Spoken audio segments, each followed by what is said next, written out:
One of the 6 goals in the Old Wives Lake Watershed Plan is for habitat diversity to maintain or increase migratory bird and species at-risk populations. The Old Wives Lake Watershed has a diversity of important habitats, from creeks and wetlands to healthy riparian areas and floodplains, from cropland, pastureland, and native prairie to the large saline lakes. Healthy habitats play a critical role in maintaining populations of migratory shorebirds and species at risk.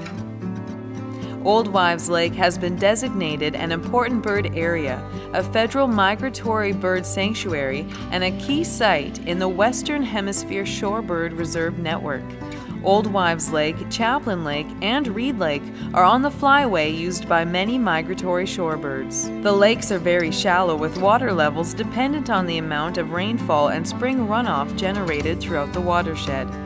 The fluctuating water levels provide excellent breeding and rearing habitats over the summer. Shorebirds have pointed wings, pointed bills, and long legs. No webbed feet here. During the spring migration, over half of the world's population of sanderlings is thought to stop at Chaplin Lake and Old Wives Lake before continuing to the Arctic.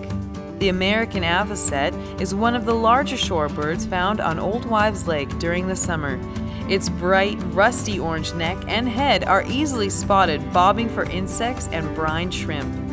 Piping plovers sport a tan back, white belly, and a single blackish band around the neck and across the forehead. A piping plover's bright orangish yellow legs carry it quickly across the beaches where it nests. In Canada, the term species at risk include extirpated, endangered, or threatened species and species of special concern. It is widely accepted that the single greatest factor responsible for the endangerment of a species is habitat loss and degradation. Healthy habitats play a critical role in maintaining species at risk. 19 species at risk have been documented in the Old Wives Lake watershed.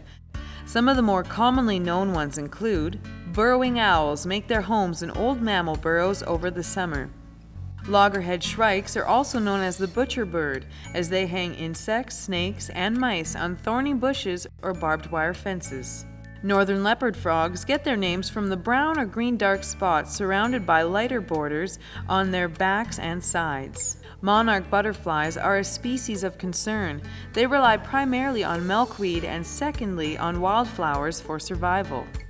Species at risk is a term not exclusive to animals, but can also include plants. Over 50 additional rare plants are found in the Old Wives Lake watershed. Gumbo evening primrose and tumblegrass are just a few. Many species at risk and rare plant species are found at home on native prairie. While most of the land in the Old Wives Lake watershed is used for cropland, 26% of the land still remains in native prairie grasslands. Native grasslands are one of the most threatened ecosystems in the world. Threats to native grasslands include invasive species encroachment, cultivation for annual crops, and invasion of tree species. Many things can be done to support migratory birds and species at risk. Recycle waste instead of placing them in or near water. Avoid using insecticides when possible. Steer clear of shorelines with all-terrain vehicles because they are important nesting and rearing areas. Time haying to allow upland birds to hatch before hay is cut. Implement grazing management strategies to promote biodiversity and healthy grasslands. Participate in organized bird counts to assist with research and monitoring. When the residents and landowners in the Old Wives Lake watershed can maintain healthy, functioning habitats, the food, water, shelter, and space for migratory shorebirds, species at risk, and rare species is provided. To find out more about migratory shorebirds and species at risk in the Old Wives Lake watershed, visit the Old Wives Watershed Association website, www.oldwiveswatershed.com.